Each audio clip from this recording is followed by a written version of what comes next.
Perkenalkan, nama saya Elizabeth Irene Brutarigan dengan NIM 52132400039 dari kelas C Prodi Gizi Stambuk 2021. Di sini saya akan menjawab soal-soal pertanyaan mengenai sistem otot atau muscular system. Jelaskan apakah definisi dari otot dan fungsi otot. Definisi otot adalah sebuah jaringan dalam tubuh manusia dan hewan yang berfungsi sebagai alat gerak aktif yang menggerakkan tulang. Otot menyebabkan pergerakan organisme maupun organ di dalam organisme tersebut. Fungsi-fungsi otot antara lain sebagai berikut. Yang pertama, mobilitas. Saat otot berkontraksi, mereka juga berkontribusi pada gerakan kasar, seperti berjalan, berlari, berenang, dan gerakan halus, seperti menulis dan berbicara. Yang kedua, stabilitas. Otot inti di perut, punggung, dan panggul, dan mereka juga menstabilkan tubuh dan membantu tugas-tugas seperti mengangkat beban. Yang ketiga, postur tubuh. Postur tubuh yang buruk dalam waktu jangka panjang akan menyebabkan nyeri sendi dan otot pada bahu, leher, punggung, dan lain sebagainya. Yang keempat, sirkulasi. Otot polos di arteri dan vena memainkan peran lebih lanjut dalam sirkulasi darah ke seluruh tubuh. Otot-otot ini menjaga tekanan darah dan sirkulasi jika terjadi kehilangan darah atau dehidrasi. Yang kelima, pencernaan. Sistem otot ini menyebabkan adanya gerakan di dalam tubuh, misalnya saat pencernaan atau membuang air kecil. Otot polos di sistem pencernaan mengontrol pencernaan. Yang keenam, respirasi. Pernafasan melibatkan penggunaan otot diafragma. Yang ketujuh, melahirkan. Otot polos di rahim mengembang dan berkontraksi saat melahirkan.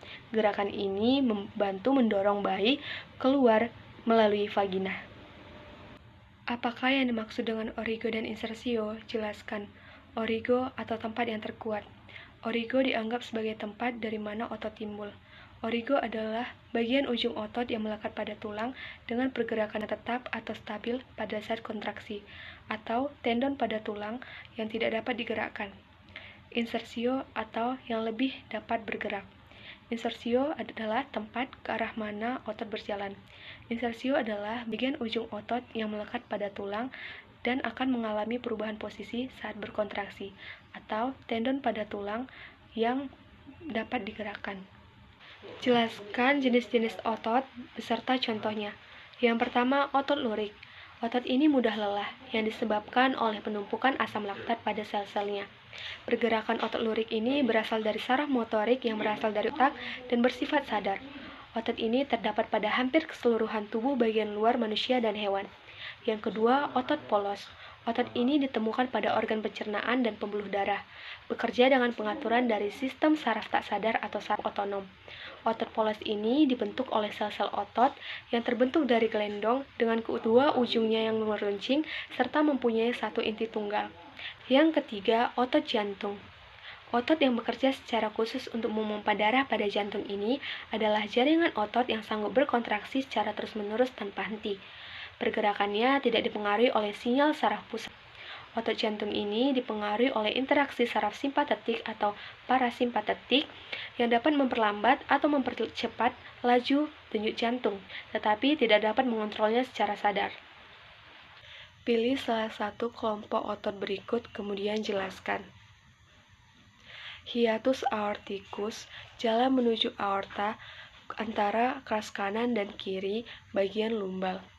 Hiatus oesophagus, jalan menuju kerongkongan dan saraf vagus di atas bukan aorta. Pars sternalis diaphragmatis, bagian diafragma yang timbul dari tulang dada.